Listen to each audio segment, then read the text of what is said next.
नमस्कार। भारतीय लोकतंत्र के अंदर एक ऐसी घटना हो गई है जो कि हास्यास्पद है लेकिन संवैधानिक रूप से सही है। इस बारे में बात कर रहे हैं। वो घटना ये है कि टीएमसी के 20 सांसद है वो बागी हो चुके हैं, ये आपको पता होगा। और वो है एनसीपीआई पार्टी के अंदर अपना विलय कर रहे हैं। NCP nationalist citizens party of India, इस पार्टी के अध्यक्ष है वो शांतनु डे है। ये 2023 के अंदर बनी थी।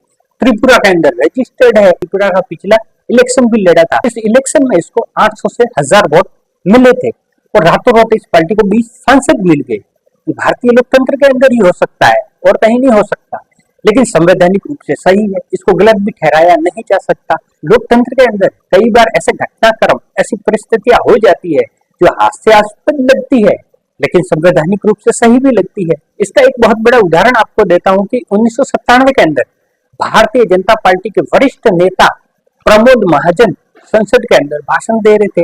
वो चाइनीज डेलीगेशन को ये समझाने की कोशिश कर रहे थे कि भारतीय लोकतंत्र किस तरह से काम कर रहा था। उस समय उसकी स्थिति कैसी थी, तो वो बता रहे थे कि मैं यानी कि भाजपा सबसे बड़ी पार्टी थी, लेकिन वो विपक्ष के अंदर बैठी हुई थी। जो सेकंड नंबर की पार्टी थी वो सरकार को बाहर से समर्थन दे रही थी और सरकार के अंदर शामिल नहीं थी। तीसरी सबसे बड़ी पार्टी थी वो सरकार को समर्थन दे रही थी लेकिन सरकार में शामिल नहीं थी।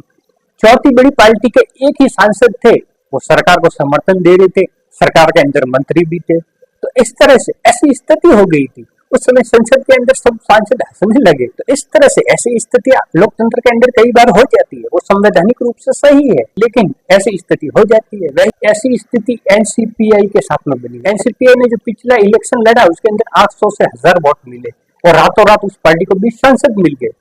और उस पार्टी के अध्यक्ष है शांतनु डे। उन्होंने बोला है कि हम नरेंद्र मोदी की सरकार के साथ में मिलकर के काम करने के लिए तैयार है।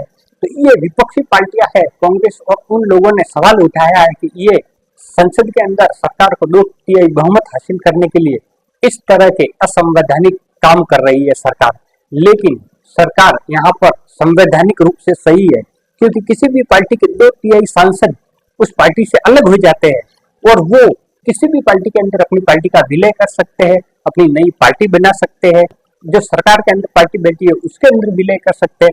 उनकी मर्जी, जिस पार्टी के साथ में वो विलय करना चाहे, गठबंधन करना चाहे, वो स्वतंत्र होते हैं और चुनाव आयोग उनको मान्यता दे देता है। और लोकसभा में इन सांसदों ने अलग बैठने के लिए, एनडीए के साथ में बैठने के लिए जगह मांगी है, तो लोकसभा स्पीकर को भी इनको परमिशन देनी पड़ेगी। और टीएमसी के 28 सांसदों के अंदर 2/3 सांसद होते हैं, वो 19 होते हैं और ये 20 सांसद है। मतलब संवैधानिक रूप से ये संख्या है वो सही है। ये जादुई आंकड़ा 19 से 1 ज्यादा है। मतलब वो अपनी पार्टी का किसी भी पार्टी के अंदर विलय कर सकते हैं। ये वीडियो आपको हमारा कैसा लगा? अच्छा लगा हो तो लाइक कर दीजिए, दोस्तों के साथ में शेयर कर दीजिए। ऐसे ही वीडियो हमारे चैनल पर आते रहते हैं। मिलते हैं नेक्स्ट वीडियो के अंदर। तब तक के लिए जय हिंद, जय भारत।